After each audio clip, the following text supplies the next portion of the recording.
I'm not sure if even marketers and advertisers know about community media. I think we see the level of advertising spend that our radio and community press enjoy, and there's clearly a gap. For communities or for platforms that have the numbers that our community platforms have, I often wonder that, but like, why are people not tapping into this environment? I think there's a variety of things that are attached to that, or reasons for that. I think a lack of knowledge from our advertisers and our marketers, and people, not that they're lazy, just people not expanding their knowledge beyond, or their outlook beyond what the traditional media that we know. One. Two, I think there's still a perception that community media is very junior, kind of, people kind of do it for fun, or people do it, it's very kind of unprofessional, and it's people learning, it's people kind of finding their feet, and as such they don't want to necessarily attach their brands to platforms that perhaps are seeming like they are new kids on the block, or kind of trying their hand at this.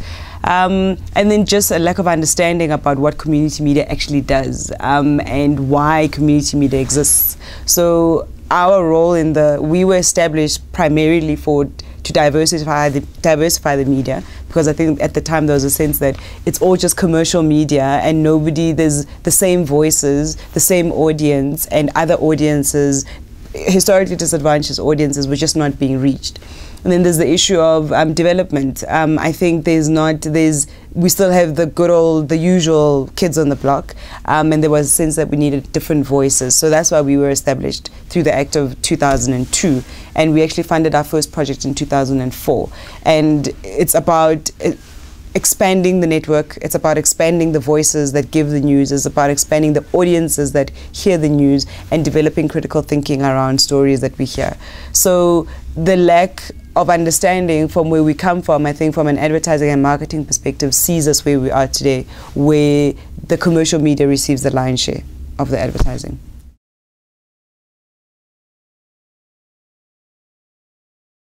In South Africa, we have at least 207 odd community radio stations, and the same with community print.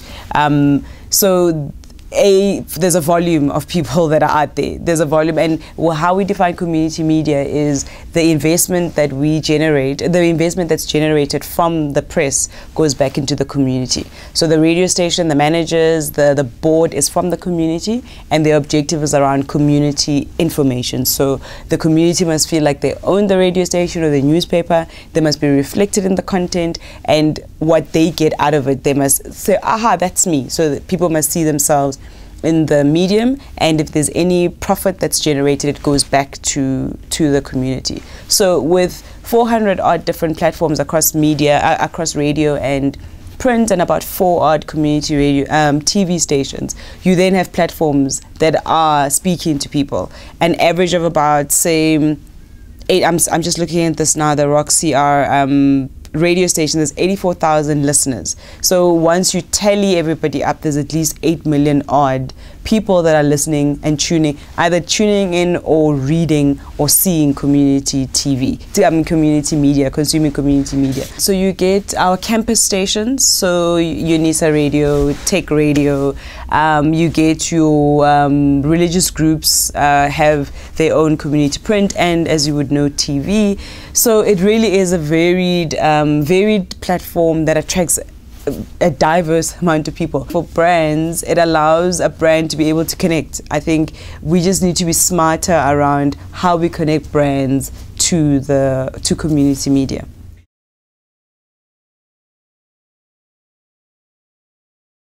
I think measurement continues to be an issue in our community space.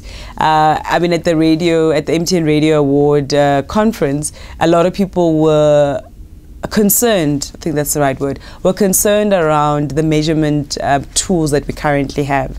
And I sat there and I thought, if the commercial space is concerned, then we're really in trouble as the community space, because then it means the information that we're generating, or that is generated and reflecting us, it actually isn't true. Because how do you generate those stats? Where do you go? How do you do it? And I think there is a general assumption or a general feeling that there's a bit of a thumb sucking going on around audience stats that marketers can then use, to promote their their products, which is why we have the issue that we have. And they don't take the time to actually go and find out. And I think if they took just 5 more minutes, I promise you they would find that community media is actually a gem, because you can get direct contact with your audience.